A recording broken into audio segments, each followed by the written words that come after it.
Gingers are magical. We had a ginger in the band for a while.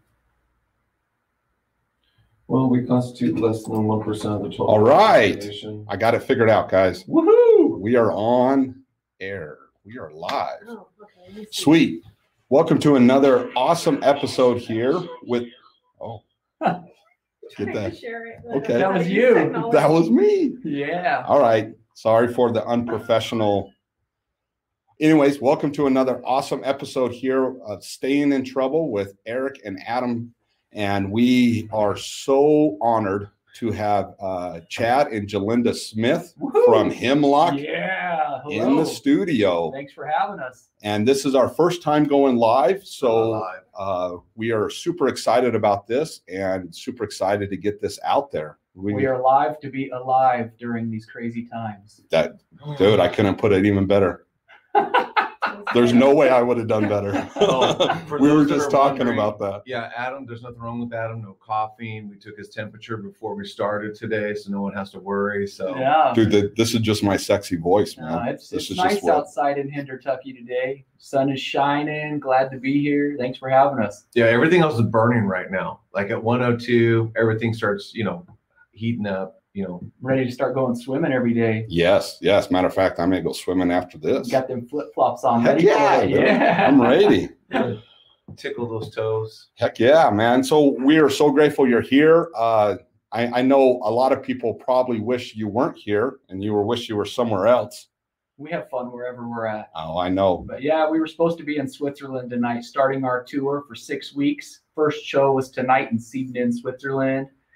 And it didn't happen, unfortunately, but there's also worse things that could have happened, So we just postponed it. It's not reset up yet, but we're kind of thinking March, April 2021, something like that. So how many shows total did you have planned in Europe? We were supposed to do 2 warm-up shows in Kansas and Missouri this last weekend. Friday and Saturday, and then we were going to fly out 2 days ago, land in Germany, stay at our friends. We were going to have a day to get the motorhome rental and all the equipment, and we were going to drive to Switzerland yesterday, and which I do the driving overseas. It's pretty fun to not be able to read signs but still make it up as you go. And when you have to drive on the left side of the road, that happened, was that last year or a year and a half ago? That was pretty interesting over in England. A normal car that we rented, so the side of the car in Germany that is the same as in America, but then we took a ferry over to England. So when I was driving the motorhome, I was sitting. How do motorhomes fit in England? Barely, scraping and squeezing. It gets tight over there for sure. Yeah. Wow. And so I was driving close to the sidewalk instead of the middle line, if you can picture it, because it was all backwards in England. And then we took the ferry back over to Dover, back to France, and then we told the guys. We said no radio. You got to pull that mic. We told the guys no radio and no distraction because I had never drove a motorhome in tight street England, because of course all those roads were built for a horse and carriage and all that back then. No distraction. Even if I look like I'm going to hit something, don't yell in the background, because I don't want you to spook me and make me drive the wrong way on a roundabout or something. And so we didn't listen to the radio for 2 or 3 days until I got used to driving on the left side of the road. And we're like, all right, I finally feel comfortable enough with it, because it's like skating totally backwards or whatever, driving goofy foot. And the first song on the radio was "To Become One" from the Spice Girls. It was great. We were like, yes, Spice Girls in England on the left side of the road driving. And there's so many roundabouts everywhere. And it's really weird when you're in a roundabout that has 6 stoplights within the roundabout. What? Huge roundabouts within roundabouts within roundabouts. There's a roundabout with like flowers of roundabouts around it. But I didn't hit anything. I did good. Don't be scared. I know. You got to put the mic close. But yeah, we were supposed to be in France, England, Belgium, Switzerland, Czech Republic, which I love Prague, Czech Republic. We were going to be there. Awesome. We went to the Bone Church 2 years ago, which is really crazy. I saw pictures of that. That was wild. Yeah. And it's insane when you're there and you're like, this isn't Disneyland where it's plastic skulls or ceramic or porcelain. I said, this is real human skulls and femurs and vertebrae decorating this church. Wow. It cost $3 to get in, but you know how people say bones. So I was like, yeah, it costs $3 to get in. Yeah. Pretty funny. I love all the pictures, those old church buildings. They have those are they gargoyles or those Yeah. little things all over the outside of the? I love it. I didn't know. I always just thought they were to scare away spirits, which some of them are, but the bad spirits. But then a lot of them are actually functional rain gutters because it makes the rain come 3 feet off of the building before it runs down the side of the building. So it's decorative rain gutters So- and ghouls and. So when it pours wow. rain, you might have a guy squeezing a chicken with its mouth open and the water comes gushing out of the chicken's mouth. Really? Tell them about our favorite one. My favorite That's a good one. sense of humor right Oh, there. I love Yeah. it. They were crazy. And they hand carved all this stuff in these huge, they call them domes, the big cathedrals. And like the Cologne Dome, it's beautiful. And they're just huge to where you're like, how in the world did they lift those bricks and that stone and the masonry work and all that stuff? I love it. I love all the history and all the stuff and realizing how many wars that they've withstood and just Yeah. all of that. But in Freiburg, Germany, I think I'm still like Beavis and Butthead, where I just think all that kind of stuff is funny and I laugh at all the silly jokes. But in Freiburg, Germany, there's this beautiful church, carved, beautiful. And I went to this little store across the street and I saw this postcard and there is a gargoyle and they're all carved different. So some might be like a demon, some might be a cow, some might be a rabbit, some is a guy pouring out a bucket of water, and they're all like rain gutters on the building so it doesn't stain the building. Yeah. And I see a postcard at this little store, and it is a guy bent over, hanging onto the church, carved, and the water comes out his butt. Are you And I serious? started That's laughing. a lot of It's diarrhea just- right it's there. Just the back end. And I started hanging off. screaming and I started laughing. I think I freaked out these little German ladies. I'm like, no way is this, where is this? I gotta go see this. Is this on this church right here across the courtyard? And they're like, yeah, it is.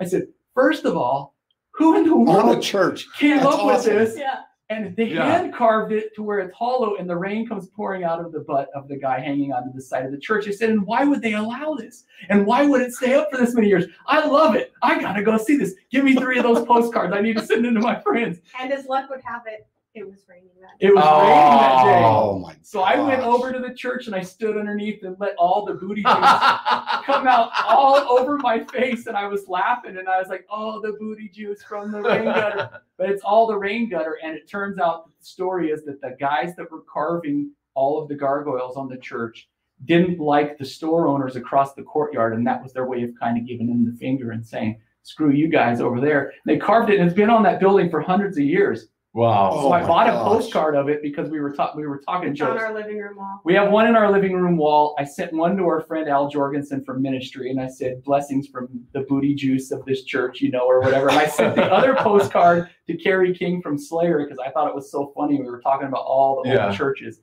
So I sent them it's in Freiburg, Germany, if you ever go there. Freiburg Yeah. booty Wow. Jews Yeah. coming to a store near you. Yeah. I love it. I can't believe they allowed it, let alone left it Every up for time, hundreds of every years. time we go to that town, like, let's go see it again. See, this is how crazy I am, and this is not a good reason to. But I would just attend that church for that reason alone. Well, and also this church had amazing stained glass work. Stained glass, Oh, beautiful. who cares? I mean, No, once no. you get to booty juice, Booty I don't know how you juice- get booty any juice higher. was the best. The stained glass is all like at first you're like, oh, that's really pretty, and then you start looking, you're like, is that guy sawing that guy's head off? Every single It's picture is depictions very of the Bible, gory. but really gory stained glass. I said, why would they commission this? And they're like twisting, and they're like where they drawn and quartered, where they pull a guy. Yeah, with pull a horse, guy but with a horse. Yeah. And they But have it's another stained one glass. where they're like drowning a guy, another one where they're Just shanking a shoving guy with a knife. like through the eye. Wow, It's no just- fear. And I No just- fear. and I'm like, this church is pretty down to earth. This is cool. Down to earth. Yeah.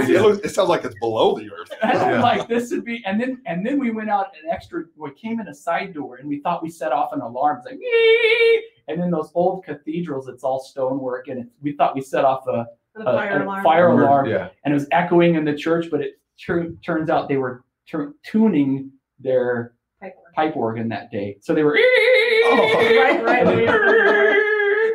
So we had fun in Freiburg, Germany, but I love it and I'm excited to go back, and I don't I'm want sure. to keep harping about, this and that and that. But That's all if you good. ever get a chance to European travel, I say do it because it's so amazing how many things are out there. When we were in Italy, you're like, this is where the Colosseum, this is where the gladiators used to fight. It's just neat to go to Olympia, where the first Olympics ever were. And I'm like, man, this is so cool that we're actually here. So I love to travel, and I'm excited when all of us are allowed to travel again.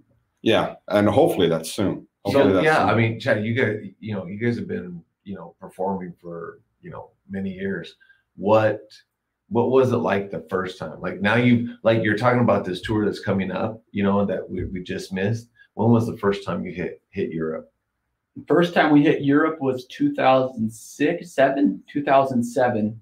And it's unreal. I mean, the first time I'm just a goofball and I'm like a little kid still, even though I'm the ripe young age of 42. I'm not ashamed to admit it, but still think in my brain. I'm keep it to yourself. 16 years old, So the first thing I was like, we're traveling into the future. We're traveling till tomorrow, because you fly and you scoot forward all the stuff.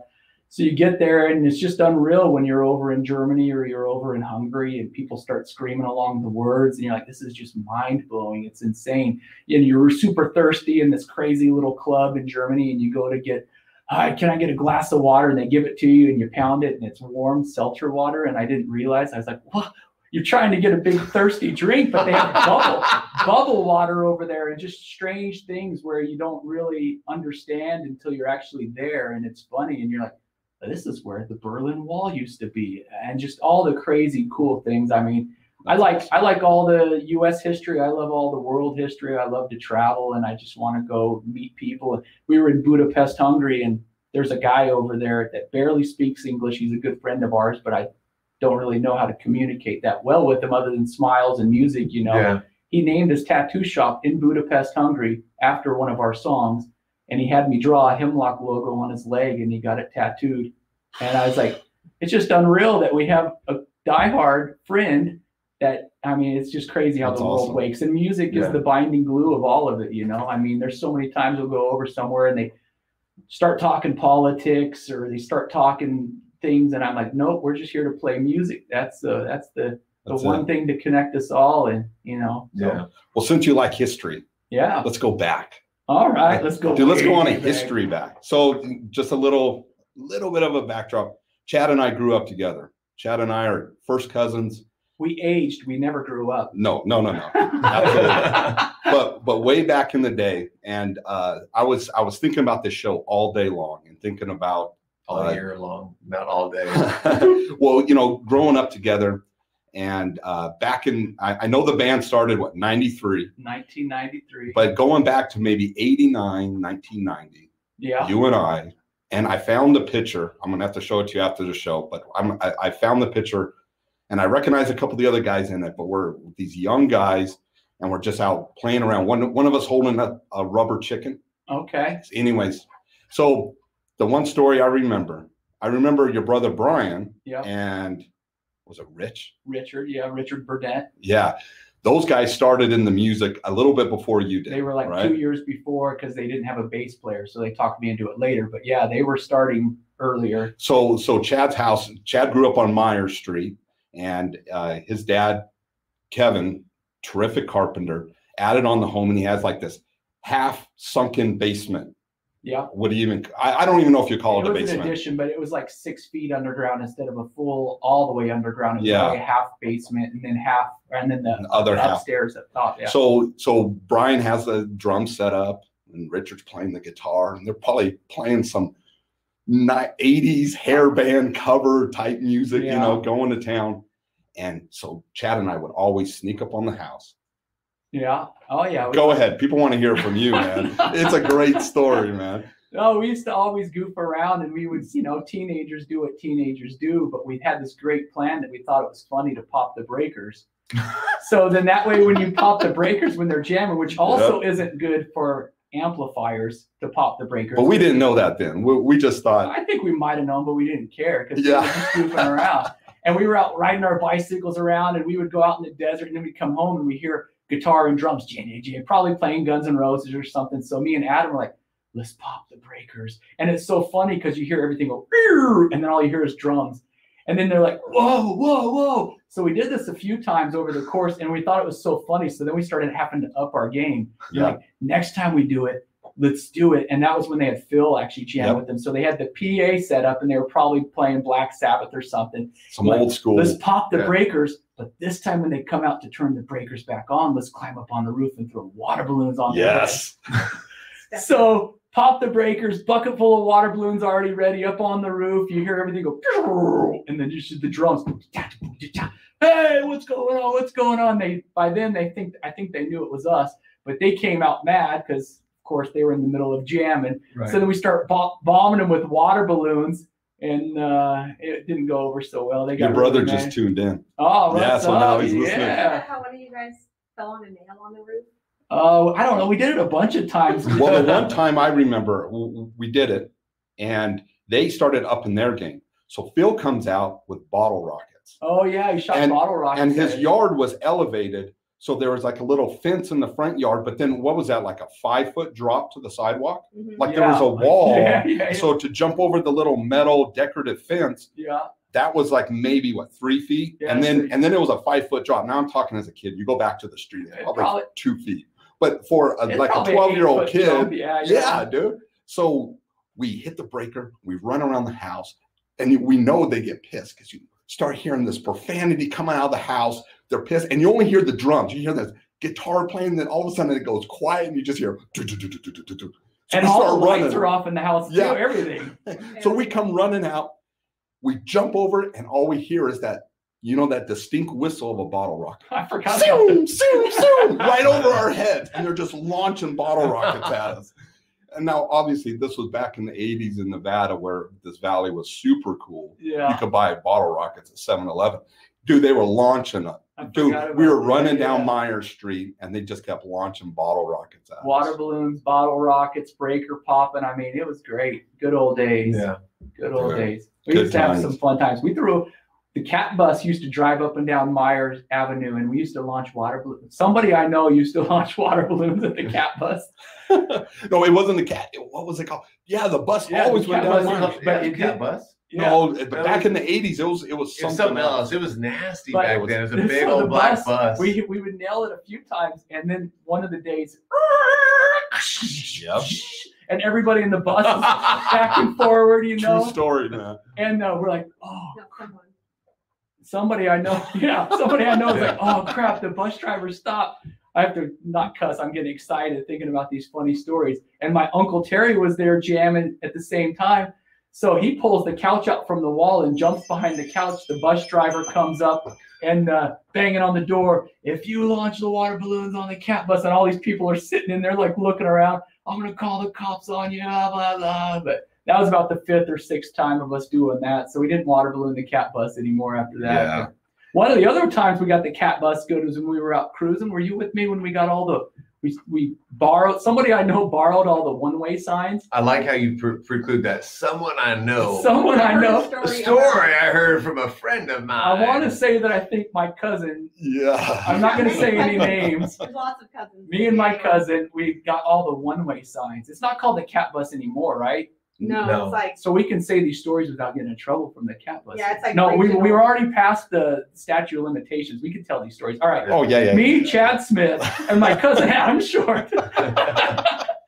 We got all the one-way signs, and we were bored, and we were kids, and we thought it was funny to set up the one-way sign right in front of Basic High School because we knew that was the route of the cat bus. So the cat bus came down, and it went around the block, and the one-way sign put it around another block, and he did it 3 different loops, and we were hiding behind the garbage can, Yep. laughing. He got in this vortex of one-way signs, and he did it 3 times. We were hiding, just laughing, thinking that was so funny. And of course, you see him put the big old bus, everybody in the bus rocking back and forth because he slams on the brake. He gets out, he looks around, he's yelling, throwing his arms up, and he slides the one-way sign out of the way, and then he goes on with his route. And I don't know why we used to think that was funny, but it was. I mean, That's I'm pretty laughing funny. still Yeah. even now. Dude, it was great times growing Yeah. up over there because I lived a few streets over on Shoshone, Yeah, over in the trailer park. yeah. And man, dude, No, we had a good time. Bicycle riding, lizard hunting, I bottle understand. rocking, all kinds of good stuff. But yeah, dude, dude, good times growing up there. So we were messing around for a few years, but then you decided to pick up. yeah, The bass. Brian and Richard wanted to do the band, and they said they needed a bass player. And this was when I went to Brown Junior High. I think I was in 7th grade. Home of the Bears. Yes. Yeah, B. Milan Brown. Woohoo! And so, and Don't Brian wanna and brag, Richard, but our boys go there, so yeah, no, it was fun school. I had a good time there for real. And Brian and Richard wanted a bass player, and I said they wanted me to do it. And they said if I could learn how to play Appetite for Destruction on bass guitar, the Guns N' Roses album, from front to back. Who doesn't know that? And if I could also learn how to play Metallica, Ride the Lightning on bass guitar, that I was allowed to be in their band. It wasn't named Hemlock yet, but I was allowed to be in their band. I didn't know this part. They gave you assignments to be in the band? Well, I had to be good enough to be able to shred, I guess. I don't know. And I had played trumpet at Brown Junior High marching band because I wanted to play drums, but they already had enough drummers. So they assigned me to trumpet. So I learned how to read treble clef, and I knew how to read music for, as good as a 7th grader that I could or whatever. Yeah. That liked throwing water balloons more than practicing trumpet. But so when I started trying to transfer over to bass clef, it confused me even more because I knew the notes where they were at the range in the treble clef, and I didn't understand the difference. So I actually just started reading tablature, which is the way of it says put your finger on the 5th fret. So then I learned how to play Guns N' Roses' Appetite for Destruction and Metallica Ride the Lightning from tablature music, and then I was allowed to be in the band. So then me, Brian, and Richard started jamming, went through a bunch of different people trying to do vocals here and there. And I remember all that. Some people would do all right and then they disappear, or some people just would never show up for practice. And I was doing background vocals, and we said, you know what, we want to go heavier anyways, forget it. Let's just name it Hemlock. Is basically around all the same time. And I switched basically from doing background vocals, which I would do half of a verse anyways, and started doing lead vocals. We didn't have a very good PA, and I also didn't know how to sing very good, so I learned how to scream really good at a ripe young age of 15, which probably has made my vocal cords as thick as a thumb right now. And I've been screaming for the last 27 years as I don't know if it's called a profession, but I would call it a profession. A very exclusive hobby. I don't know. Yeah, exclusive hobby. Yeah, there we go. But no, we've traveled around the world and had fun and grew up in Henderson, and now we've been all over the world playing music as Hemlock for the last 27 years. So what did you think, how did you make that jump? Because I mean, Hendertucky back in the day was literally Hendertucky. So Chad, I grew up on the other side of town. I grew up in the northwest part of town.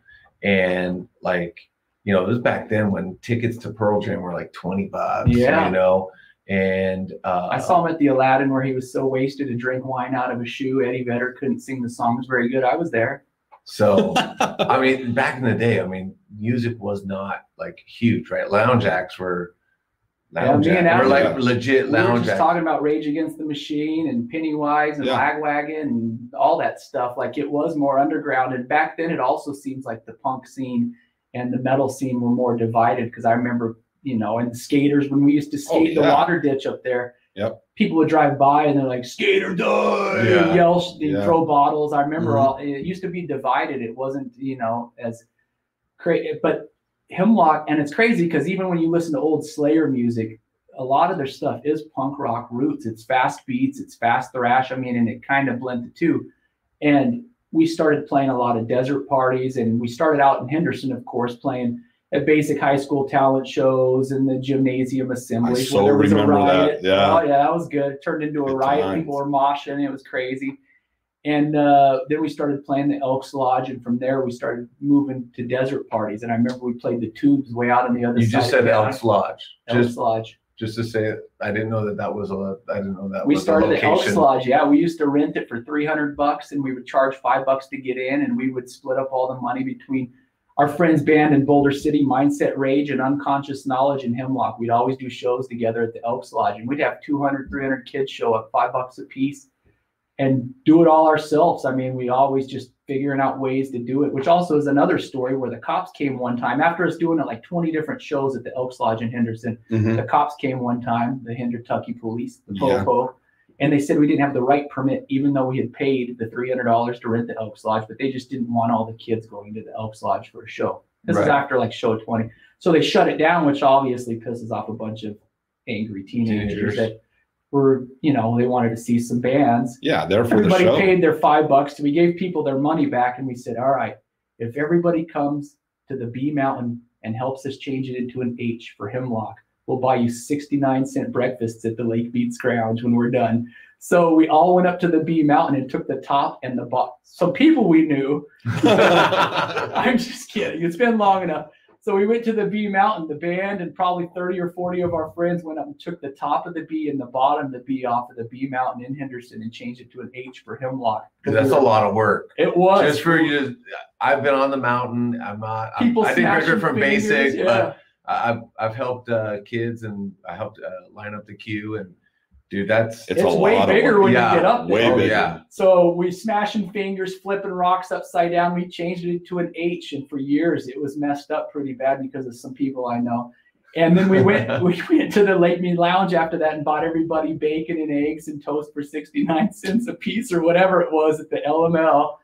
And instead of having a show, but that's how it's been all along. Is with Hemlock, it's not really about the fans. We become friends with everybody. Like we know so many people and have met so many friends that all around the world. I mean, there's people in Roswell, New Mexico, people in Miami, people in New York. That is just cool because we wouldn't have ever met them if it wasn't for us jamming in the garage in Henderson, and playing music and been to places that, we never ever would have even dreamed of going. I didn't think we were ever going to play in Budapest, Hungary, or in Prague, or in Llandudno, Wales. See, double L is I didn't know that until 2 years ago. I just learned that. Llandudno.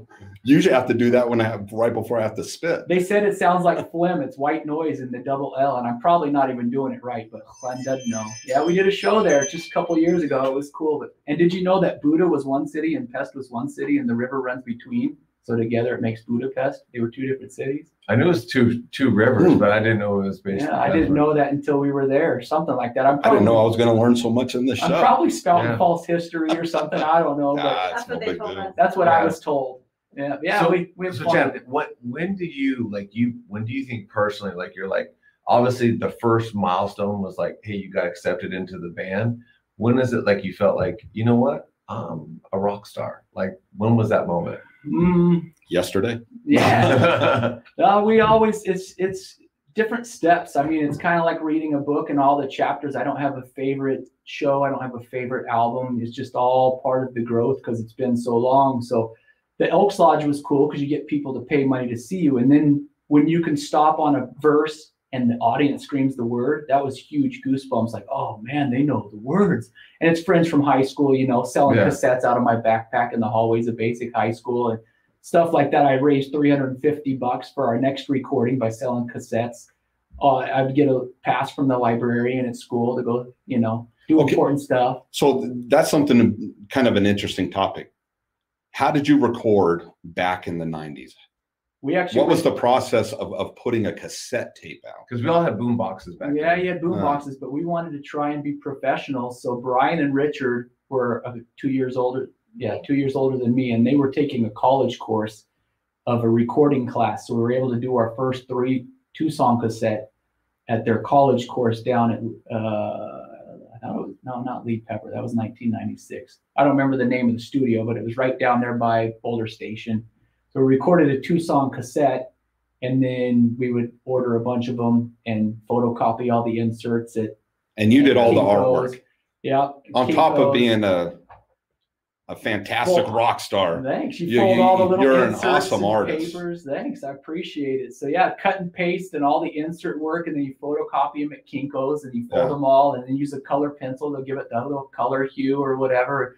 Sold them all. That's a lot of work. Sold them all at basic high school, and then people would know the song. So it was cool. And then we started branching out where one of our first out of town shows, we got a letter in the mail. Mm-hmm. A snail mail with a stamp on it and everything, and it had it's called the Postal Service. Postal Service. People so we got still around. We got a letter in the mail, and it was from some people in Tahoe that we had never met before, South Lake Tahoe, and it had a Xerox copy of a map with a highlighter tracing the map. This is before GPS. To the path to get to South Lake Tahoe with the address of the club and the date. And there was a check in there for $100. And they said, if you guys can come do this show on this date, cash this check and use it for gas money. And if not, just tear up the check and don't use it. So that's how we got invited to one of our first out of town shows from people we didn't even know was South Lake Tahoe.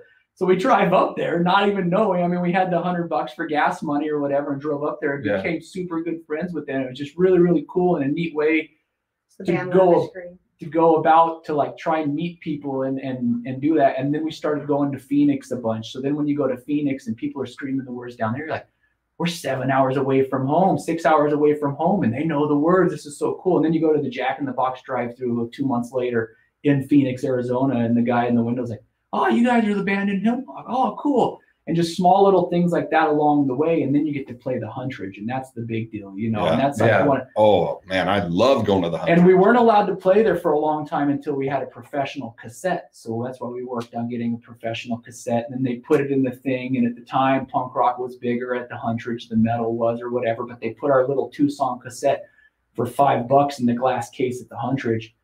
I don't know, $5 is a lot for 2 songs. I don't know. We're like, just do it, you know. And if they only have $4, we don't care. Just sell them, you know. Yeah. And we wound up shooting up to #1 sell out of that glass case in Huntridge. So then we were allowed to play shows at the Huntridge, and we would do these shows. And we had kids from Henderson, Boulder City, all over Vegas starting to come. And we started getting 300, 400, 600 kids a show. And we were like, man, this is actually. And we would always do the work to do it because all the other bands in town, they're like, how is Hemlock drawing this many people? And we do our shows and there's only 20 or 30 people. And we're like, well, because we're doing 50,000 flyers. I made the joke with Jill yesterday. I said, I'm probably personally responsible for about 4 acres of the rainforest from how many flyers and posters that we've done. But not only that, the signs.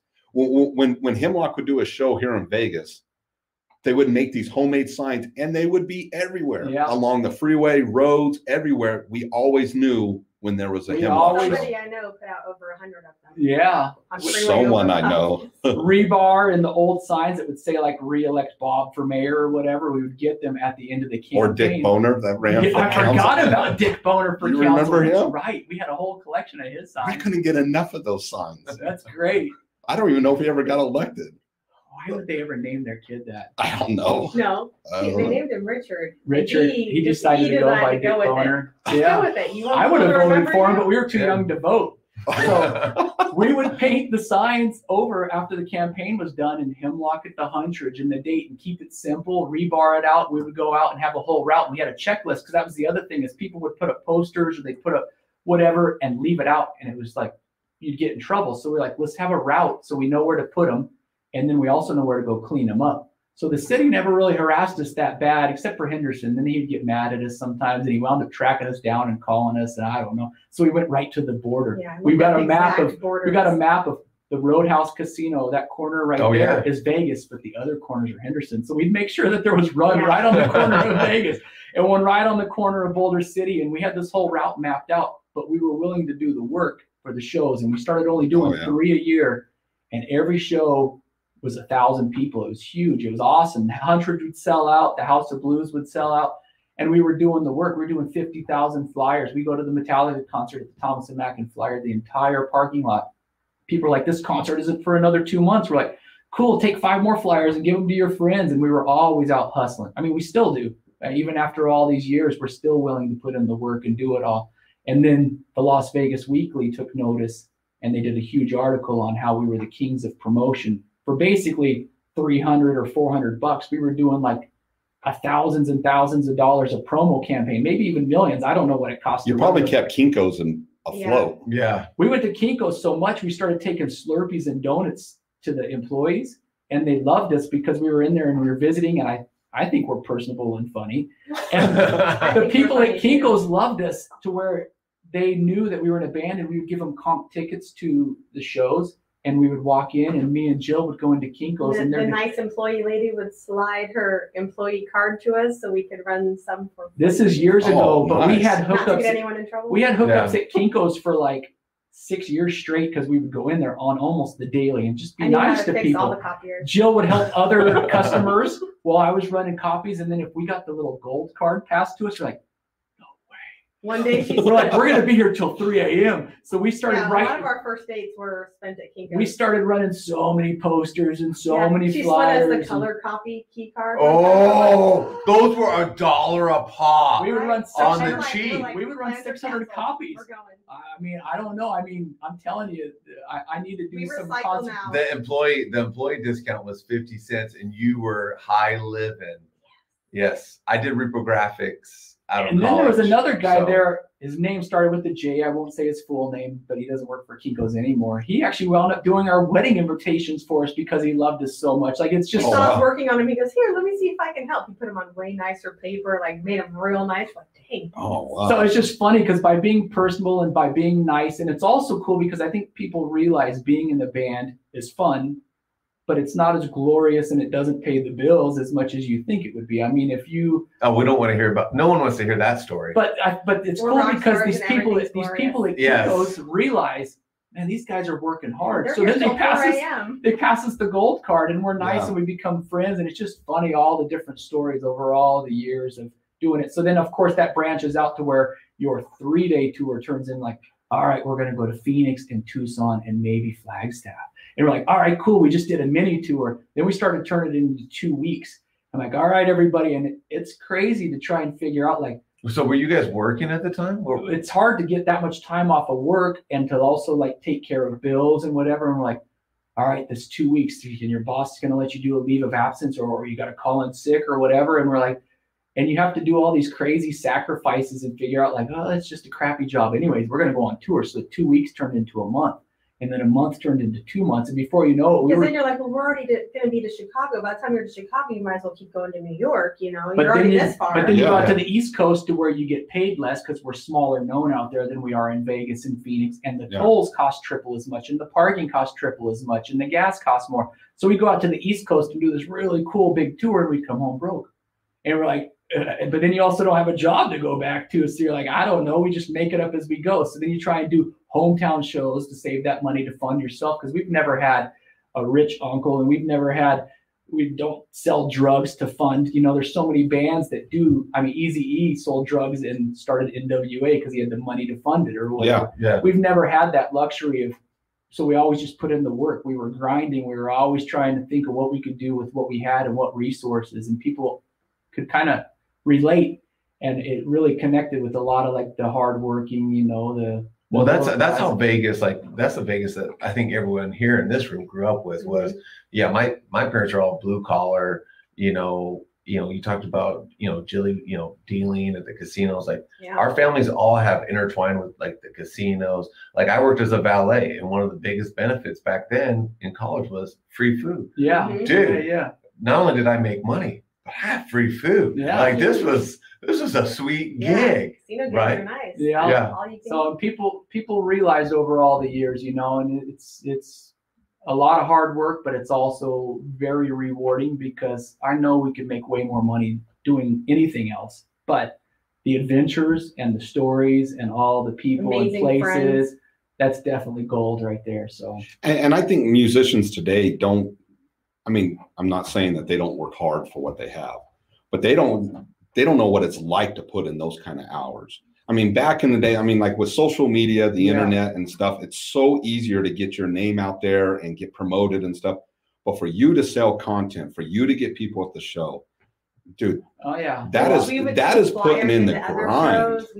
Oh yeah, we'd get in trouble, and I was more recognizable at the House of Blues to where the security would come out, and I was like, all right, I'm going to go up close and start handing out as many flyers as I can. And then when security comes to harass me, you guys be like 15 feet behind me, and I'll stall them as long as I can. So you guys keep flyering as many people. That's a come by. grind right And then there. another person would be in the elevator. So that way, by the time they're getting in trouble, and we had probably 15 people of us flyering the Slayer shows and flyering the Korn shows. And we would go to the Thomas and Mack, and they wouldn't let you bring flyers. And I mean, they're pieces of paper. So we would put them underneath in our shoes. And What? we put them in our shoes, and we'd have 200 flyers. 200 flyers in our shoes and in our socks because they pat you down. You couldn't have them in your pockets. Sometimes you could sneak one guy around back earlier in the day and stash him in the bush in a bag, and we would sneak flyers into these shows to go promote to try and get them to come to our shows at the Huntridge or whatever. And we knew the rules, like at the mall, you can't hand out flyers in the hallway at the mall, like in the corridors. But as soon as you step into a store, you're allowed to. So you'd see security coming because you're handing out flyers. So then you just step into JCPenney or Hot Topic. Oh man, I got bean mugged by the security at the Galleria Mall so many times. They can't say anything when you're in a store. So And they they're just like- like smile and step into the doorway and then. I'd be like, hey, step right here with me in the Hot Topic. And I would tell the kid, I'm like, I wanted to give you a flyer, but that security guy right there hates me and he won't let me hand out flyers. But now that I'm in here, I can hand it to you because it's privately owned in here. So here's a flyer, give some to your friends. And I'd like wink at the security guy at the Galleria Mall, Nice. you know, mean mugging. But yeah, I mean, we definitely were in the trenches for promotion and we would always do the grind and do whatever it took to spread the word. Now you get on social media and you don't even, a lot of the time you don't need to even have an actual product. So you're not coloring the inserts or you're not folding flyers or you're not drawing the pictures. Pictures, any of the stuff. Yeah, some of your artwork is still phenomenal. Are you? Oh, is that you? Or? Thank you. Yeah. Chad's the artist. I almost said my college teacher. My high school teacher wanted me to go to college because he said I was one of the better ones in the art class in high school at Basic. And he was mad when I told him I didn't want to go to college, that I wanted to play music and that I could travel and do art that way. He's like, you could get a full scholarship. I'm like, I don't want to go to college. I want to rock and roll. So here we are 27 years later.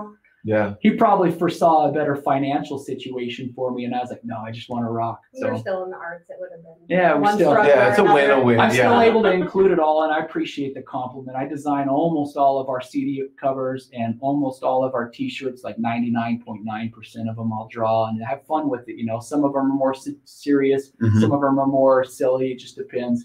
You know, and when somebody, that's another thing, when you go overseas and you see somebody wearing a Hemlock shirt, you're like, oh, cool, yeah, awesome. You know, that shirt. So are you guys, speaking of that, are you guys doing a lot of online sales now? Like, I mean, before Rona came to town, right? Well, I haven't been pushing our online sales because when we came out here to stay with our family for the holidays, we didn't bring a lot of our merchandise. So I don't really have. I don't know if you heard. really I don't know if you sell. heard the story, Julie, but we did the hometown shows to pay for all the other travels. And so you got to butter the bread. I know, but I don't have the product with me. We have so some I of have it. some. And the other thing is I also kind of feel slightly guilty because I know there's people in worse situations than others right now. And I don't want to try to force product down people's throats. I mean, they'll get a hold of us if they want it. Like we had a guy from Germany email us 2 days ago that he wanted to buy all 9 Hemlock CDs and wanted to know if we could combine the shipping. And of course, we're like, yeah, we'd love to, and we'll throw in some extra stickers and a shirt or whatever, you know, kind of bundle package. But we purposely haven't been pushing because I don't want people to feel guilty because we're in a good position to where we're able to stay with family right now. I mean, there's people that are worried about losing their houses. Me and Jill bought a house out in Iowa. We own it, so we don't have rent. How many acres? It's only like a third to mow, so it's good. It's not anymore. Are you guys like in the city or something? That's like he's down the street from the Field of Dreams. That's like right. Well, no, isn't that urban and Iowa? Dude, Yeah. the best line in the whole movie. If you build it, you will come. No, is this heaven? No, it's Iowa. Iowa. We're about 5 hours from there, but we go every time we play in Dubuque. We go by the Field of Dreams. It's so cool, especially when the corn's tall. Yeah, We've been it's there not a as few impressive times. when it's mowed down. But yeah, we live about 5 hours from there. And we own our house so we could afford to keep traveling with the band. So we don't have rent. And I know there's a lot of people out there that are worried about losing their houses with jobs being non-existent right now. Hey, Chad, I know crazy. a good real estate professional. For anyone that's scared about losing their house, listen to one of our earlier podcasts. You have about a 3-year timeline, so don't worry about them.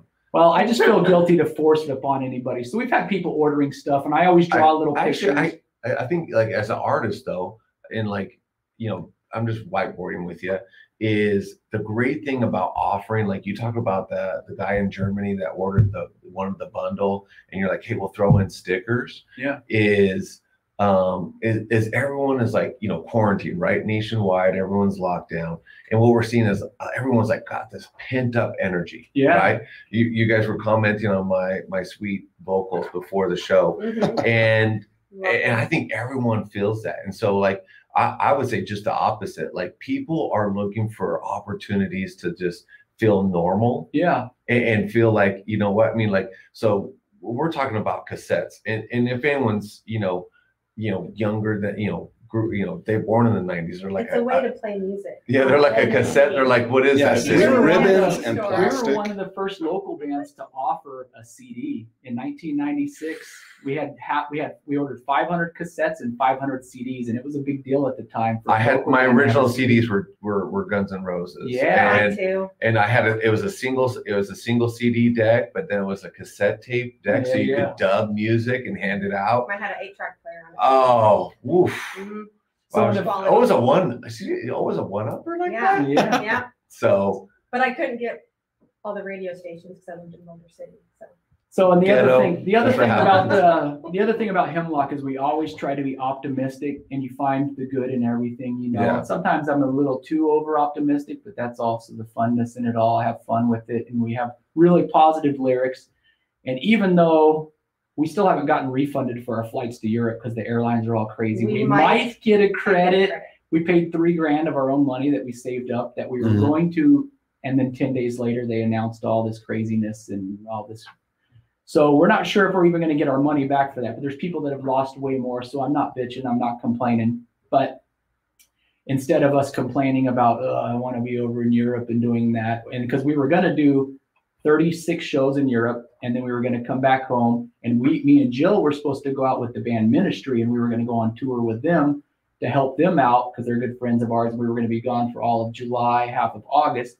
Then we were going to come back to our house in Iowa, and then we were going to go on our own 3-month tour during October and November in the United States and do a big US tour. So it was going to be a really, really busy year. Oh, yeah. So now, instead of all of that, you're spending time with us. We're here, and we have all this bonus free time, but also we've really focused as a band on some new material. So I've been writing a ton of lyrics and a lot of new songs. And I actually wrote a song last November called Doomsday. It says prepare for doomsday, and it's talking about all the false predictions. And it's so funny because it's almost the anthem of what's happening right now, even though I wrote it last November. And it's funny because it's talking about the Mayan 2012, and it's talking about the prophet. Oh, yeah. The prophet hen of Leeds in the UK. They used to have a hen over there that would lay an egg, and it would tell you what's coming up in the future, whichever way the egg was in different colors. I don't know. It's just crazy. And the Y2K, Y2K, you know, all these good threats and craziness. And I'm not trying to, it's just funny because I'm like, there's so many crazinesses of the world. But we have 19 songs right now that they're not recorded. So do you write your music before you add the music part? So you write the lyrics, you get your lyrics down, and then you add the music? I'll be driving down the road in the middle of the night, the big bus that we have, 35-foot bus, and sometimes I'll just think of a funny line, something that rhymes or something. I'll be, oh man, I got to remember that. And then I pull over and I'll type it to myself in a text. And then sometimes I'll be like eating lunch at Taco Bell or something like, oh, there's another cool catchphrase or something funny that somebody says. So I'll write it on a napkin and throw it in my pocket. And I collect all these lines and phrases and ideas as over the years, and then I have a little pile of all these notes, and I try to write them into a notebook, and you just get these ideas, and then you kind of get ideas for music too, and then it's kind of like putting a puzzle together. There's no real way whether you want to start with the border or whether you want to start with the eyeball of the Incredible Hulk. Whatever puzzle you're doing, you could start from the middle or the outside, or do half of it first or whatever. So there's no rhyme or reason to it. You just kind of got to put all the pieces together to make it match. And sometimes you'll try this and you're like, no, this will fit better on this song over here. So that's where we're at right now. We got 19 songs and it's turning out awesome. It's going to be good. So talking about your songs, we're getting some interactive stuff here. Hello, everybody. Yeah. So one of your fans, he just comes up as Mikey. He says, Hemlock will be the greatest touring band ever. Thanks. No one does it with such personality and class. Why staying aggressive and screaming, kill your children. Oh, yeah. And then he also throws in that he would buy a vinyl record right now. But what I want to talk about is, like, of all your songs that are already out there and stuff like that, is there a song that you really love the most, something that was really moving when you were writing it, or inspirational? I'm telling you to try and pick your favorite kid, Adam. Easy. Oh, easy. I'll tell you that right now. I already told you a story about that. I'm just kidding. There's songs that he talks about his favorite kid almost every episode. So that's not, you're asking the wrong question. All of the albums and all of the songs, and it's funny because there's so many songs from 27 years that there's probably 90 to 95 released Hemlock songs. And I'm like, I don't even know how I remember all of that. On top of remembering the nicknames of the songs and remembering, But Well, I got a better question. Well, when you do a show, is there a song that when you do it, everyone goes nuts? Nobody knows what a killer looks like is a classic one. That's one that if you don't play, the audience will. Is that the microphone in the mouth? That one's Kill Your Children. Oh, that's Kill Your Children. Yeah. That's probably why Mikey likes it so much. Kill Your Children. Mikey likes it. We wrote Kill Your Children. I wrote the lyrics years ago, and it's about divorce and broken families and how a lot of people, go through it, and it's crazy because you don't really ever think about it from the kid's perspective. So it's just talking about how they're torn between the two. And I realize sometimes people need to get divorced and it's for the health reason, but I also think that a lot of time people give up too easy. So that's what the song was about. And all the kids connected. And I remember when I was in CT Sewell Elementary School, our teacher asked us, and this is all in Hendertucky for those that don't third relate. grade, they asked us how many of our parents were divorced, and like 2 kids in the class raised their hand. And then when I was in basic high school, I remember the teacher asked us the same question. There was only 2 kids in the class that didn't have divorced parents. And it just almost seemed like it was too easy to give up. So I wrote Kill Your Children about not giving up on your family unless it's very, very necessary. So a lot of the kids connected to it, and we would get letters in our P.O. box how they said that song got them to their parents' divorce, and they would wear that shirt to school, and then they get kicked out of school for wearing a shirt that said Kill Your Children. And a kid wore it to Disneyland, and another kid wore it to Magic Mountain, and would get in a fight or whatever. They're like, but I love that song and I love the lyrics. It got me through it, and it's cool what music can mean to people. And nobody knows what a killer looks like as a classic, which is talking about not prejudging a book by its cover. It's not about serial killers. It's not about Michael Myers or whatever. It's just talking about that. Sure, it might be the innocent old lady that's poisoning her husband, or it might be the big biker guy that helps carry the groceries out. You never know. You don't judge a book by its cover, so nobody knows what a killer looks like. Also has positive lyrics. No Time for Sorrow is a good one that you have to play at every Hemlock show, because it's just a song about you never know when your last day is. You might as well be a happy, optimistic, good person out there, and try to always get the best out of every situation and bring smiles to people's faces. And that's one thing people say about Hemlock a lot, is that we're one of the only metal bands that they know that can go up there and just jam and be so aggressive and so hard and heavy, which is kind of what Mikey was saying, but with smiles on our faces, because we enjoy doing it. Still, after 27 years, we still love to do it. And a lot of people see the realness of it. They connect and they're like, these guys are the real deal. This isn't somebody that's just going up there for a paycheck. Because one of the lines in one of our songs, it says, if I would have done it for the money and fame, I would have thrown the towel in back in 94. I would have quit in 1994, because it's not about the money and the fame. It's about being able to express yourself and be able to connect in the music. And one of the other things I've been saying recently the last few years is music is the soundtrack of our lives. If you watch a movie without any kind of background music or anything, it's usually pretty boring and lame, but you add in music and you add in little noises and stuff. So music is the soundtrack of our lives. It makes life interesting. You hear a song that you might remember making out with a girl in high school to, or you remember going to the lake and having a barbecue. Or you end of the road.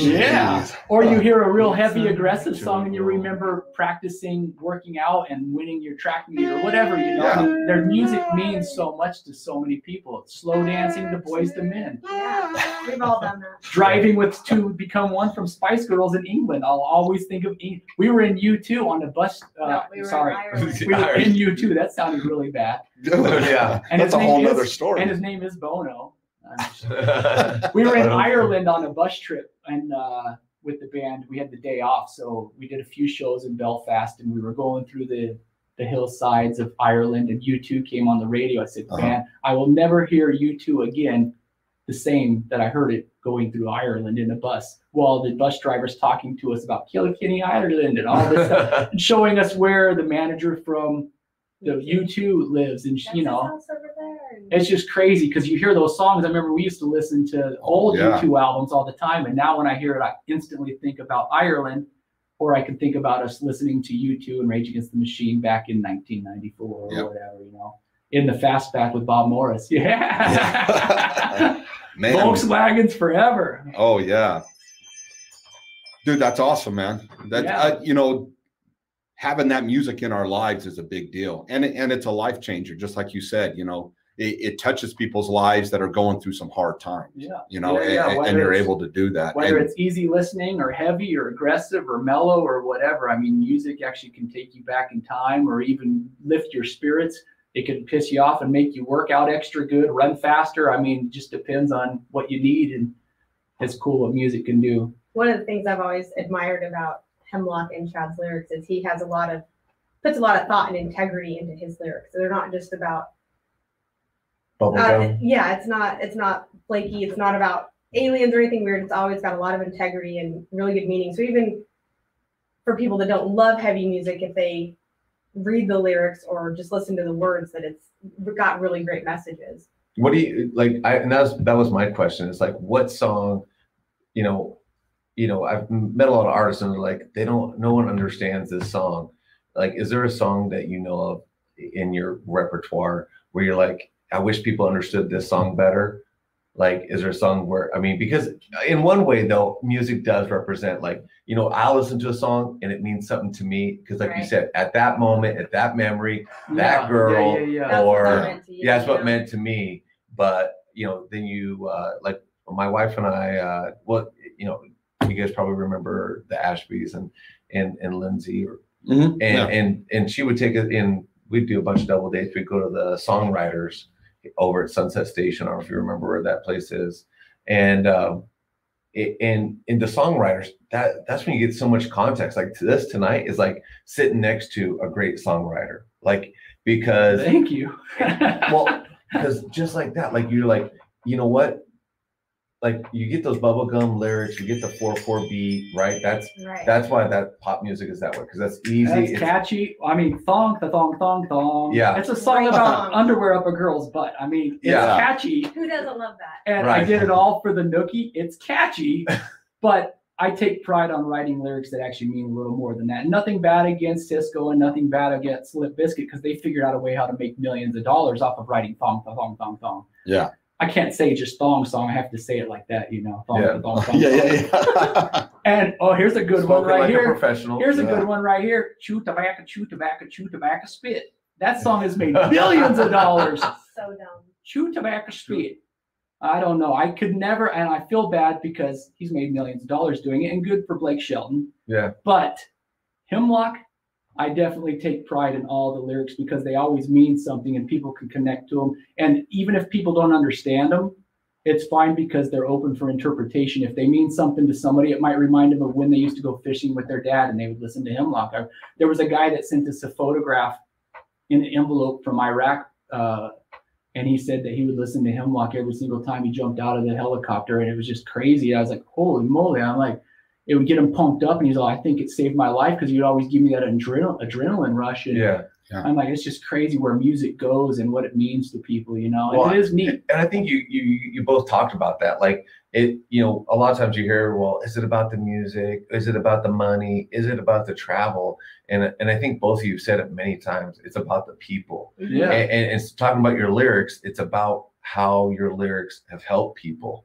And I think that's where, like, I'm sure you got a bad rap, along the way, heavy, aggressive. Oh, yeah. I can't believe turn that shit That's off. almost kind of Right. a personal challenge, is to flip them. And there's people that tell us almost every night, they're like, I never listen to this kind of music, but I love you guys. I'm just here because my nephew was in the other band. Or We're kind of the exception, It was amazing. Because so many metal bands, they'll get out there and they'll scream about, oh, bloody goats, blah, blah, blah. And I'm like, it's funny, whatever. I don't care. I mean, but when I write a song, I want it to actually mean something. We have a song, Living in Fear, and it's talking about also how the government tries to scare you into what they want to mold you into. And a lot of people have been sharing that during all this COVID time. I think the lyrics actually, there's a lot of truth to it, and but it's another outlet to be creative and also to draw art and to be involved and to connect, I'd say, back to your question though, the two songs that come to mind that people misinterpret Yeah. would be Kill Your Children, because it Yeah, sounds bad. Which we wrote on purpose to get people's attention, but And My Eyes Itch. A lot of people think it's about smoking weed, and it's not. I don't smoke weed. A lot of my friends do, but they think my eyes itch, or they make the joke, they're like, oh, because you got allergies. But my eyes itch, I wrote the lyrics of that one, and it talks about how I love to travel and see the world. And when you're itching to do something, my eyes are itching to see the world. And it also, my eyes are itching. And it connects also where it talks about the veins and it courses through your veins. And when you look at a map, when I'm booking our tours, because I also book our tours and drive the bus and do all that other crazy stuff. I'm like Heyman on In Living Color, where I've got like 50 carries the luggage. Yeah. Prepares the meals. So me and Jill do like 8 million things each, but the lines on a map to me look like veins. And I said course through the veins. So it's talking about traveling and it's talking about feeling music within you. But then it also talks about wanting to not just see the mountains on TV on National Geographic, to actually go see the Tetons, to go see Yellowstone, to be there in person, to actually drive by Mount Fuji. We were on the bullet train. It was neat to actually go there and see it, to be in Osaka, Japan. And go to travel touch the trees in the redwood forest. But then I also wanted to write the song that it was a tie, kind of like a 50-50, to where I was comparing also the mountains to the shape of a woman's body and talking about how just the touch and the feel and the smell and everything. So the lyrics are actually really, really deep, and it talks about how you can feel it inside of you, and just the love and just everything. And the lyrics are about wanting to be part of the world and to enjoy it and to love it, to travel. And it's about women, and it's about traveling, and it's about playing music, and it's about loving life. It's not about weed, and it's not about allergies, but if you want to think that, that's fine. As long as you like the song, it's all good. So real quick, I mean, you brought up the subject of, what rock and roll is all about is, drug, sex, rock and roll. Is how did you two meet? How did you and Jill meet? On a bus traveling across the country. I was on that bus. I was on that bus. I had nothing to do there. Oh, this is your opportunity. Dude, I was busy myself, man. June 8th, 1993. I was 15 years old. And that was my 16th birthday, which is why it's a memorable date for me. And I was mad to be on a bus full of Henderson kids, because I'm from Boulder City. Boulder City girl, Yeah, rivals. You were lucky to be on the bus with a bunch of Henderson kids. Bus B. Bus B, I forgot. Bus B. We were on a trip, and it was a church trip / U.S. history trip, which we didn't learn much of either, but it was fun. And I was glad because it was we got to travel, but we had gone on family trips before, but that was the first trip we'd ever went on where we didn't really have much supervision. You had like 3 adults for like 4 buses of kids, teenagers. Yeah. So it was Jill's birthday, and she was kind of bummed because it was her birthday. And I wasn't with my friends. So I thought it was She's from Boulder City. She's expecting more. She's like, I'm above you guys. I'm better than everyone. Yeah. So we used to go to the Henderson Library, and I swear I'm a kid. It's funny. Who cares? I would rent the cartoons out of the section when I was in high school. And they had one called Teeny Tiny and the Witch Woman. And it was so great because it's like Hansel and Gretel. And I probably showed it to you because we also watched the story. But they were free from the Henderson Library on Water Street, and I would rent them every time we went because it was funny. And there were these weird cartoons, and Teeny Tiny and the Witch Woman was this cartoon we had watched all the time with my little sisters. And the lady on there would, "Who is awake and who is asleep?" And the witch would talk like this. And then and it's this weird, I think it's Hungarian or something, because it shows these wrinkly old veiny hands on the beginning, and it's this cartoon of this old lady telling the story. Boring. And the little boy's like, "The littlest one is awake." And it was Jill's birthday. So we left really late at night on June 7th. And so everyone was counting down to my birthday. Only 1 hour and 23 minutes until Jill's birthday. And every minute we would do a countdown, and it bothered a lot of the other kids also. And it was Jill's birthday, and I had never seen her, but I said, "Hey, I heard her voice from the back of the bus. Come back here. I'm going to tell you. Come back. Oh, the back of the bus. I said, come to the back of the bus. I'm going to tell you a story for your birthday. So this girl I've never met before from Boulder City. And it's dark. We don't see each other. Sits in the aisle. I was probably sitting next to her. He saw you. Yeah, he saw you. It was dark. I hadn't seen her. It was dark. At all. Come on. They loaded us up at So she sat on the aisle next to me, and I said, "I got a story for you for your birthday, since nobody has presents for you." And I said, "Who is awake? And who is he does the whole story in all the different For voices. 20 minutes, I tell her this whole story about how they throw the knife in the ground, it cuts it open, and the littlest one is awake. I see a light. And I do all these voices of the whole story. So she sits there, and that was her birthday present from me, and she thought it was so funny obviously it worked because it's. She's still smiling. Yep. And the next day we She's still woke up. laughing. Yeah. The next day we woke up and we were like, all right, all the boys undo the luggage and all the girls make sandwiches for the boys or something like that. I don't Can you remember. believe that? Well, that was like some pioneer stuff, right? Only sandwiches? The I think they meant longest sandwiches. I meant make lunch. Like It was white bread. It was with weird. I don't Yeah. know, but so lunch. I got to chips. see Jill for So the maybe first that's time. actually meat. I got to see Jill for the first time, and I'm like, oh, cute blonde girl from Boulder City, and we became friends, and now here we are, years and years and later. So thank you, She was- Henderson Library, for she was keeping all tidy over in the you. ritual book. It's Yeah. magical. So we met on a bus traveling across the country, and Now we Now we travel in a travel. bus across the country and around the world, even though we don't take our bus. People have asked us that before. We don't take our school bus over to Europe. So I don't know if anyone's picking up on this. Back in the early or late 80s, we were throwing water balloons on buses, 2 buses. yeah, Then you guys meet on a bus. yeah, Now you almost live on a bus. yeah. I mean, like, there's something big about buses that we should have known back in 88 and We 89 should when we were invest- hawking water balloons at these poor bus drivers. Yeah, There was more there, man. And now Chad's the bus driver. Yeah. yeah. So people are just typing away, man. So Sweet. I'm I going to love pick it. a I'm few. glad that everybody's tuning in. Thank you. My cousin and his dear friend Eric are awesome. We love teeny tiny. Teeny movies. Yeah. Yeah. So Anthony said Weak Man Suicide and Oh. Gravity had Oh. amazing meaning to him. So Anthony, I love you, my friend. He came to a show at the Roxy in Hollywood, which Hollywood's always fun too. It's a good. He came, and we're dear friends, but we knew him a little bit from shows, but not as well. And he showed us his Hemlock tattoo on his arm, and it says "Weak Man Suicide" around it. And he said he listened to those lyrics over and over and over again, and it saved his life. And I got goosebumps, and I'm like, "Whoa!" I'm kind of getting I was goosebumps. like, "That is." Like I'm about tearing up. Oh, I said, that's heavy. I said, Yeah. because the song's talking about how you shouldn't give up on life because there's so much more and you never know what's around the corner. And that it also the burden it puts on the people you leave behind, that your family is going to have, they're going to be miserable and sad. They're going to miss you. And you don't, even when you're in the lowest of low, you never have to go to that path. And the song I wrote, some people might think it's offensive because I call it Weak Man Suicide. And we had another song called Cowardly, or I say Cowardly Way Out in one of them. And I don't mean to call people coward. I was just trying to lift people and encourage. And this was also back in 94 when we wrote, the first song. And then Weak Man Suicide, I think I wrote in 95 or 96.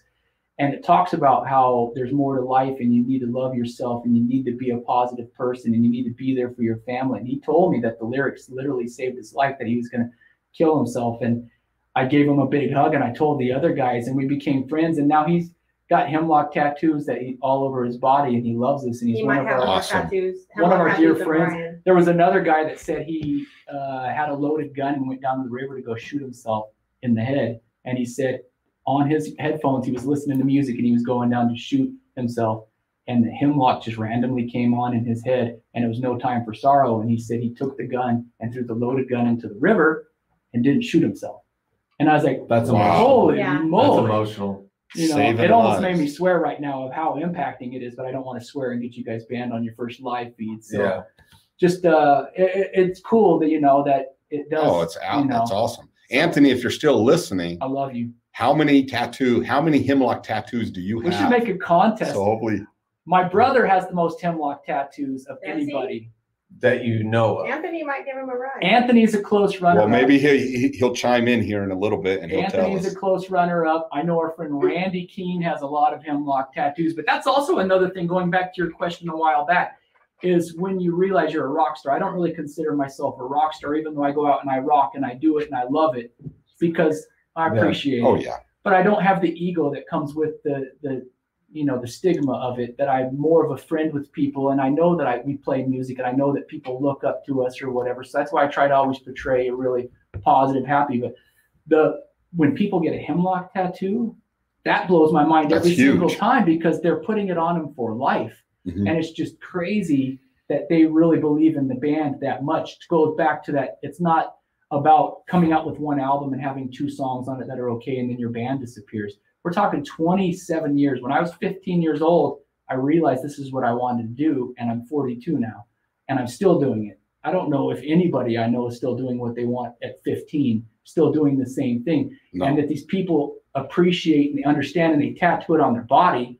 And it's just crazy. So the first tattoo, the second tattoo, the 100th tattoo, there's probably 500 or 600 people out there now with Hemlock tattoos. And it just blows my mind every single time. We were over in England 2 years or a year and a half ago. And the guy over there, he said he had never seen us before, never heard us, because we had never played in England. And it's crazy, over all these years and years and years, 25 years. You never scheduled them. We never had the connection to play. So we would go over to England and we're A-game and we're just killing it. We're having fun. We're on tour with the band Head PE. And people are like, I know all of the underground metal bands. How have I never heard of Hemlock before? How have I missed you guys for 25 years? And instead of me going, oh, you've been, I'm like, it's never too late to start. And I'd give them a big hug. And I said, we tried for years to come to London and play. We tried for years to come over to Chester and play. I said, but it never happened. And now we're here and I'm glad to meet you. And now we're homies. So this guy said it meant the world to him. So he had me draw a cartoon of my face on his forearm. And we all autographed around it. And he went and got a tattoo the next day. So now there's a guy. Wow. It's just crazy. All these stories of what it means to people. And it acts, it's motivation for me to keep trying to push myself and to keep writing lyrics that, even though I think I'm too stubborn to quit anyways, but I love doing it and I enjoy doing it. You're living your dream. So Forged by Fire, I guess they were supposed to play with you on Saturday. Yeah, exactly. So they said, Kansas, what's up, Salina? Woo! Yeah, and they said they're really bummed that the show was canceled and they hope that they can get on stage with you soon. Absolutely. We had a funny quote from one of the guys that used to be in Silent Civilian, and then he was in another band, and they were Spine Shank was a pretty big band for a while from Hollywood, and he said a quote on stage one time. He said, even at the end of the world, how did it word exactly? It was something about during the nuclear holocaust, all that's going to be left after everything dies is cockroaches and hemlock, because hemlock's going to be around no matter what. And I said, man, that's an awesome compliment. Yeah. I said, yeah, cockroaches and hemlock. I said, I'm too stubborn to quit. I love it. I want to keep doing it. I'm happy doing it. And it's just kind of a fun. That sounds like a name of a new album right there. Cockroaches and hemlock after the nuclear fallout. Yeah. Hemlock will be around after this Corona fallout. I guarantee it. Be rocking. Be rocking. I'm ready to rock. We're all excited and kind of bummed at the same time that, yes, we're supposed to be over in Europe, but coming up with new music. So yeah, like, do you guys have, everyone's trying to like reinvent themselves. Do you guys like have any virtual concerts that maybe people could tune into? Have like, I know before the show, we were talking about all these different platforms. I think it would be phenomenal. Everybody's in different states, so we're not able to really pull it off right now. And I don't have the gear with me because all of our gear is out in Iowa. What? Dude, I don't have any gear. We have a bunch of gear out. We've got soundboards. We've got microphones. We've got technology. I'll just do it right here. Yeah. I think we do. I bet we could set it up. We have a bunch of equipment over in Germany too. We have a whole backline over there at our friends Nisi and Benno. I hope you listen to this. Whether you're backline. Yeah. Whether you're listening right now. Yeah, we're sponsored from PV. Don't sell their stuff. That's another good point that's another cool point to think about is over all the years of playing music, the nice perks you do get, like free equipment, free guitars. We get free guitars from ESP Guitars, PV amplifiers. We used to get free shoes from different companies. And then those kind of went to the wayside. 12.5 for now Hemlock's sponsors that would like to pick it up. We just got a new sponsorship from DC Shoes, and we got a box full of shoes for everybody that was going to go on this European tour, shipped to our house in Iowa. I had to call my neighbor and say, we got a box of shoes delivered that we were going to give to everybody. And can you just keep them until we come back home? And we got a bunch of cymbals mailed to us from Zildjian Cymbals that, and so if you're a drummer, that cymbals aren't cheap. $300 to $500 a cymbal. And I had a box of them. And I called my neighbor because Iowa's cool like that. Everybody out there is awesome. I'm like, can you pick up the cymbals and the shoes and the strings and the shirts and everything that I got shipped that I thought we were going to be home to get? But we've been out here in Boulder City, Henderson, and Las Vegas, hanging out with family, hanging out with friends, and just having fun, enjoying the sunshine. So, quick question: we talk about whether you're. So I have some friends who call me a celebrity friend because I self-promote all the time for my business. Awesome, but you got to hustle. You got to hustle. You got to grind it. I got flyers in my back pocket. 27 years into the game, you have to hustle. I want the one out of your shoe.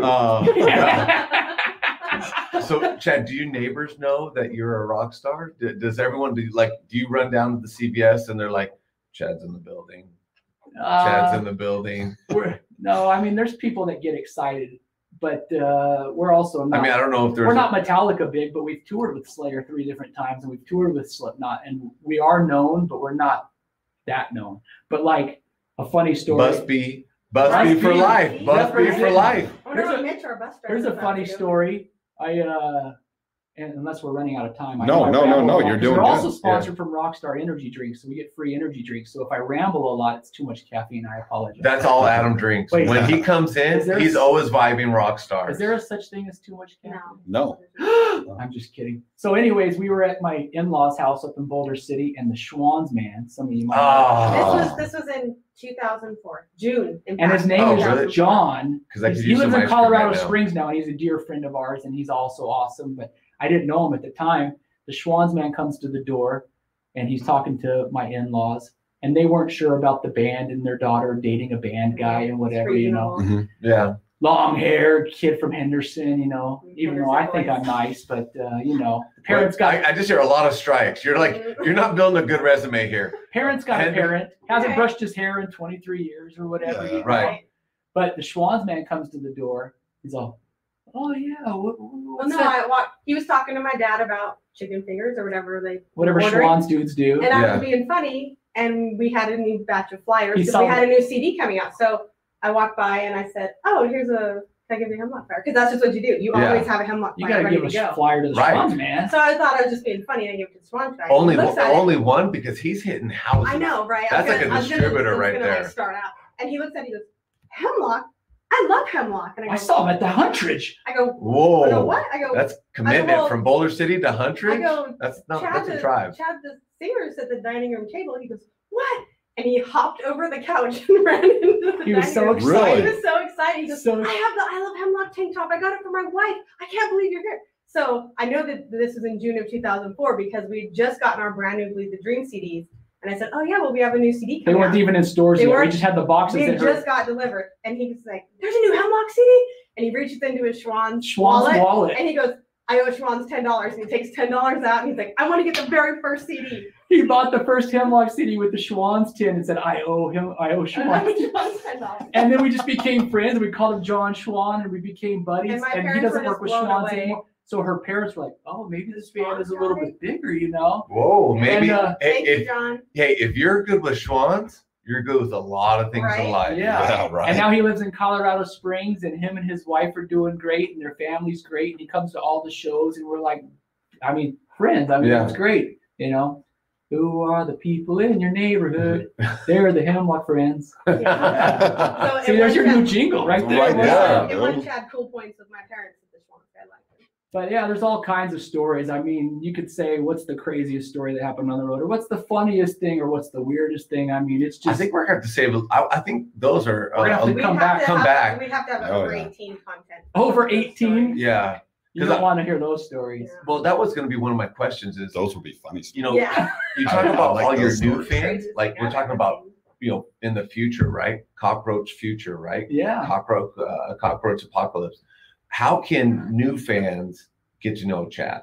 Like what? Come to the show, and I will give you a high five or a hug or whatever. I mean, there's green rooms and dressing rooms that most bands go and they hide out in, and then they come out and do a big entrance, and then when they're done, they go back and they take a shower and smoke weed and leave.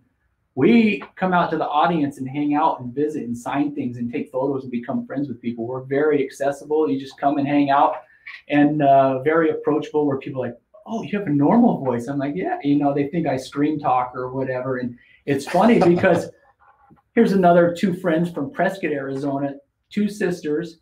They love Taylor Swift and they love Hemlock. And Taylor Swift. Who doesn't? Everybody loves Taylor Swift. T Swift. She's a beautiful girl and she writes great songs. She's a tall blonde.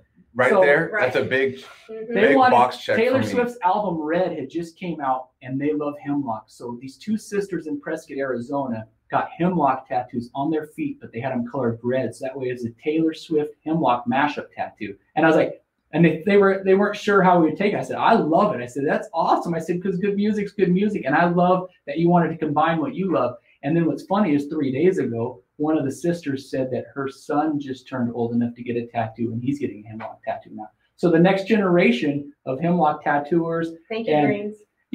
people are I thought having. you were actually, to be honest with you, I thought the story was going like this. These two sisters from Prescott get Hemlock tattoos. They color it red for T Swift. T Swift finds out. T Swift ends up at a Hemlock concert. T Swift. We're That's going still- way. That's still in the future. That's what Oh, we're talking okay. Yeah, about. she was Yeah. gonna be at the show Yeah. tonight in Switzerland. But Yeah. now- Yeah. I could see that. Yeah. I could see that. But no, I mean, it's just crazy because we've been doing it long enough that now people are bringing their 15-year-olds and their 16-year-olds to shows and like, I used to see Hemlock when I was in high school or whatever. And it's crazy because they're bringing the new generation of music fans and friends and, taking them to live events. And unfortunately now it's going to probably be different because everybody's scared of the cooties right now or whatever. But I hope it goes back to where you can The go. cooties. I like it. Yeah. Mhm. Yeah, the cooties have finally come. When we went to CT Sewell Elementary School, Yeah. we used to call it CT Sewer Elementary Poor because you would Yeah. nickname every single elementary school after a bathroom, like Gordon Macaca and Robert Toilet Paper, all those schools. Not in Boulder City, by the way. In Boulder City, it's way more high We're class. High class. classier up there. But when we were at CT Sewell, we had Velcro shoes. And I remember if you didn't want to get cooties from the girls, you would put an X of Velcro yeah. on your shoes. So Yeah. I'm kind of thinking that maybe You're people immune. should go get Velcro shoes and it'll save you From the corona. from the Yeah. corona. Yeah. It worked in Why CT not? Sewer Elementary Poor. We survived. Yeah. We Well- survived it. So, Still live to talk about it. Adam, let me ask you a question, right? So you grew up with a rock star. Like, and so I just, this, Chad, like I have an agent. I'm a reader, like my genre of books, although I'm just finishing Percy Jackson because my kids have all read like every series. There's a bunch of Rick Riordan series. They've piled through all of them. So I'm like, you know what? I want to get to know my kids. I'm reading those books, right? I'm book 5 of Percy Jackson. An agent comes in. I don't even know how she ends up on my doorstep. I'm the broker. I'm like the owner of the company. Okay, so I interview everyone before they hire them.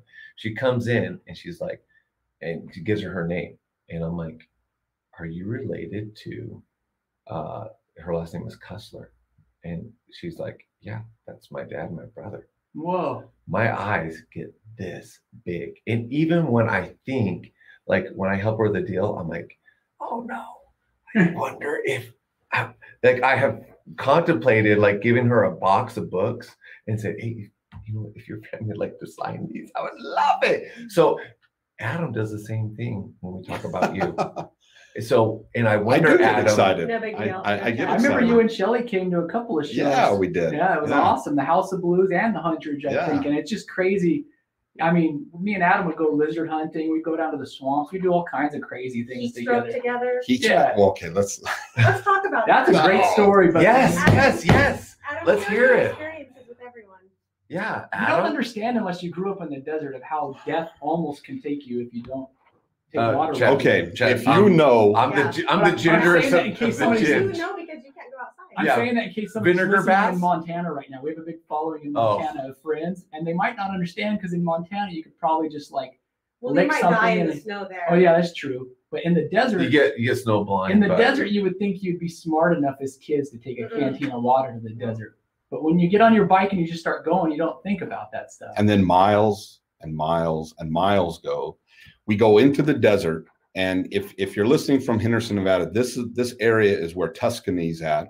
It's all homes now, So it's but on its way to the swamp. it was just we wanted to go to desert explore then. the swamp. Me and Yes. Adam. So we go down there. Was anybody And- else with us, or was this just us two? I almost thought Aaron For Larson people was that with don't us. live in the desert, the swamp isn't like what you picture a No, normal this swamp. water. This isn't a New Orleans swamp. This is more a like desert. CT sewer. Yeah, Right. no. CT sewer This is is like this is the Sewer runoff. swamp. This is the runoff water. It smells like Gordon Macaca. From the whole. Yeah. No, yes, it is. This is the runoff water, and I didn't learn this till I did a tour. But this is the runoff water from the wastewater treatment plant for all of Las Vegas. So after they clean it, they run it down and then it goes back to the lake. So that's the kind of water we're dealing. We're not dealing with like a Actually, natural spring Jill, or I'm anything pretty like sure that. they just started that like clean it first, then go to the lake. That started after they got out of high school, by the way. Me and Adam thought it'd be cool to They go had a try. screen to Me and filter Adam, out. me and Adam thought it'd be cool to ride our BMX bikes in the desert down to the swamp. And I almost think Aaron Larson was with us, but I don't remember if he was with us this time because we used to catch those weird crawdads in the super big old cups. Well, and we wanted to look for Yoda, even though we knew he wasn't real, but we thought it was funny to go to the swamp and talk like Yoda. So we pounce around in the water. Our feet are wet. Our soggy tennis shoes, and then there's it's probably 100. There's an old shut down like gravel pit. So there's these huge gravel hills, and we found a mattress. You remember when we climbed up top and we were sliding down like it's snow, which we never see snow in southern Nevada. So this is the closest we're going to get is like type 2, right? So we're coming down this dirt, we're having a good time, and now it's time to get out of there. And we start getting out there. It's probably 118 to 125, something in there. At least. And we're degrees Fahrenheit. I got to say that in case somebody's listening overseas because they use Celsius. Fahrenheit 120. Yeah. So it's no fun. So we're getting out of there, and you don't realize how many miles you went because you're excited to get there. Until now it's time to come home. It's also downhill. And you realize you're going uphill. It's hot. You got a flat tire. I remember you got a flat tire. Yes. And you started getting stripes on your face to where you were almost heat stroking. I could see it. And he threw his bike down, and we used to try and be good kids, even though we would goof around. And I remember you started swearing up a storm, just like on Christmas Story, when he's like, when I wasn't my normal self because I was stepping into like different realms or something. You probably went to like a whole nother dimension, and you said, F this bike, F this S, and you threw it on your bike. And I picked your bike up. I'm like, come on, dude. And I'm pushing my bike and your bike with the flat tire. And we had soggy shoes, swamp water shorts, who knows what. It was crazy. So Adam's almost dying because he has the lines on his face of heat stroke. And we're like, what happens, Adam? We're still miles away. So I popped my shoe off. Now we go back to stuff in our shoes again, man. What is this? I pop my shoe off. I take my soggy sock off of swamp water and sweat, and I wring it out and I drink it. No! Yeah. No! Think of the desperation. How thirsty you have to be to do that. The coronavirus has nothing on me. Yeah, nothing can touch Adam. His Velcro shoes were crossed, so he was safe from any cougars. Oh, man. I'm just kidding. It was bad to where he drank his sock swamp water out of it. And he lived. We finally, I was still pushing your bike because I felt bad. I had a flat tire. And we finally made it to that bait and tackle shop, which there wasn't much around at that point. And we went in there. We didn't even have any money to call home. So we had to call collect. Adam was almost dying. We're like, Mom, can you come pick us up at the bait and tackle shop? Adam got a flat tire and he's dying and drinking water out of his sock.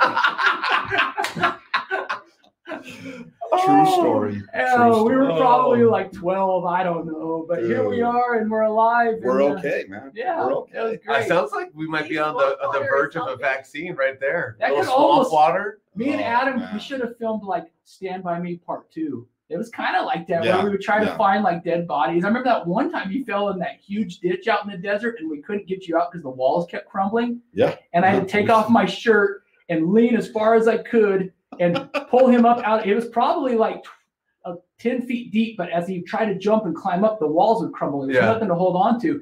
And he's like, just go home and get my dad and get the truck and we'll get a rope or a ladder. And I said, Adam, we're like 10 miles 15 miles away, and by the time I take my bicycle, it's gonna be hours.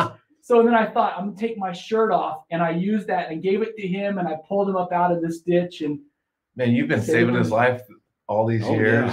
Yeah. I wanted to save him just for this. I owe my whole life to him. Yeah. So I could come on this. It sounds podcast. like many times over. Dude, I'm like Mikey and everyone else on this thing, man. I was the I owe my life to him. I was the getaway driver when we repelled. Remember that? Yeah. Tell that story. That's a good one. It doesn't sound that exciting, but it's cool. Every time I drive by the Eldo, I think of you. Okay, so we got to do this one quick. Okay. So we were at a church dance and we were bored out of our minds. And I got me and Jimmy Wise, we were really into like rappelling, rock climbing, stuff like that. So I had everything in my car. I drove an 86 Nissan Sentra that you drove out of the garage, yeah, I was right? the getaway driver. So we went up to the top parking garage of the There's Eldorado. probably about 20 kids in Yeah. different vehicles too. I was there. We have She was there. She was part of the audience. we have the VHS tape, which I'm scared to play now because I need to get it digitized. Yeah. So I go to rappel off the Eldorado Casino. We Why back not? up to the top. I throw the rope over. Around your bumper. I hook it all up, and then we Because there's back a a security truck. guard at the bottom of Oh, there's cameras everywhere. Yeah, yeah. We know we're going to be seen. The bicycle rent-a-cop was on patrol. Yeah. So I jump over the edge and I rappel. Right as you and I jumped get over, you forgot halfway to down. latch something. Oh, You were like, yes. you almost fell and died in I front of got everybody. over and I realized that to put your rope through that figure 8, I didn't do that final loop through the bottom thing. So I climbed back over, did it better. Probably said a few more Christmas story swears or something. I don't know. And then I jumped over, rappelled down, and Everybody cheered and we all got.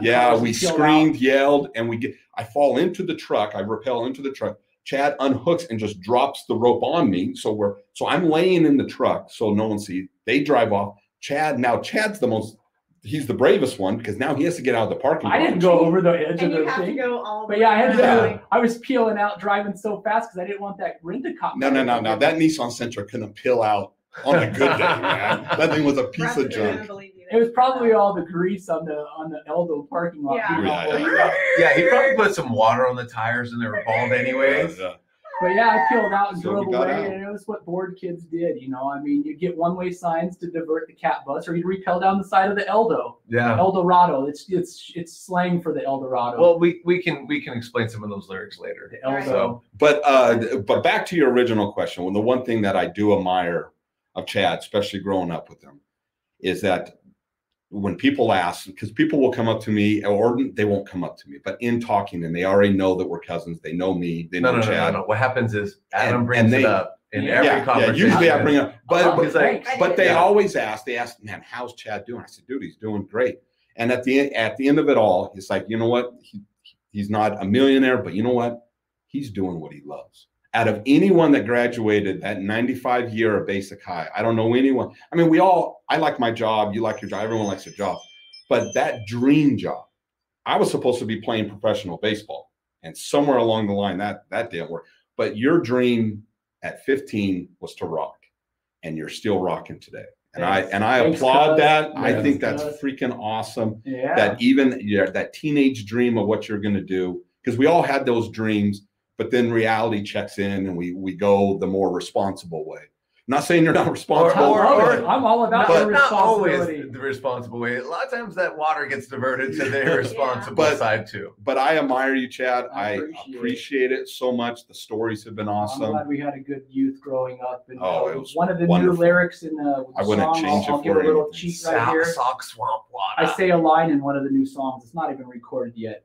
It's just scratch stuff. But I say, there are no rules that say you have to grow older, but never grow up. That one's for you. What's up? Yes. Yeah, it's in one of I the like new it. songs. I like it. So we appreciate you doing this. You Oh, we'll come back have and popped we'll tell our them. live cherry here, Yeah. and we are grateful to do this. Grateful to come on the show, and you're always welcome I to come back appreciate on the it. You know what show. they say in Iowa? They say get her done. We'll get her done. Yes. Get her done. But they They usually just- only they do say stuff it. like halfway. A They lot of say it. projects are only halfway done. It's just a saying. It's not a philosophy. Yeah. But yeah, we'll come back and we'll get her done. Yes, please do. I don't And- really and- talk like that. I'm sorry. No. There's Yeah, another we- funny thing yeah, that how you A say couple other soda. voices. How you say soda, there's a thing on Facebook that you can do a test if you say pop or whether you say fizzy drink or soda or Cola. soda or cola. Could tell where you're from, and I did the test one time, and it Yeah. said you're from the West Coast. Oh, really? Yeah. And what was West Coast? Just soda? Soda. Yeah, soda. Yeah, Oh, that's yeah. everyone. We don't Who calls pop. it pop? Midwestern. Really? Some people call it sody pop. Some people call it. I like to call it fizzy lifting drink, like on Willy Wonka and the Chocolate Factory. But I appreciate all the kind words. We appreciate The you next having time us. you're in Vegas, please come to the show. We'll We'll have some fizzy we'll put pop. it out there again and get you ready for your show again. Well, But so what you're saying, there is no end to Hemlock. Hemlock's going to rock forever. Hemlock forever. Wonderful. And then, hey, real quick, when's the new album dropping? Or do we know yet? We don't know It yet. hasn't We're been just- mailed to your house yet?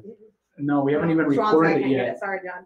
because it's crazy right now. Because that's what I was thinking too. I'm thinking, how to get that Schwann's job by their house? It's crazy with recording studios and all that right now. We're in a crazy time, so we figured we would just keep moving forward. I'm going to try to track all the vocals as much as I can, and then send off the tracks to a studio to our good friend James. He's going to try to do some mixes and see what we can do, because you're not allowed to go places right now. It's crazy. I'm going to get some Velcro shoes and cross them so that way people know I'm at least being safe. There you go. Well, right on, man. Thank you so much. This has been an awesome show. And love you guys. Thank you. Yes. Thanks you for everyone that has tuned in, that has contributed on our board here. Thank you for putting all this information. There's some stuff we didn't get to read, but thank you so much for listening. And the bus drivers. Yes. Mikey says this was awesome. More, all but right. He wants an encore. But, you know, we're grateful for everyone tuning in and participating in this. We'll definitely do it again. And please check out our other show. We're on iTunes, Pandora, iHeartRadio. We're on all of them. So please check out Staying in Trouble, and we will see you later. No Time for Sorrow. Woo! That was awesome. Thanks. Freaking great.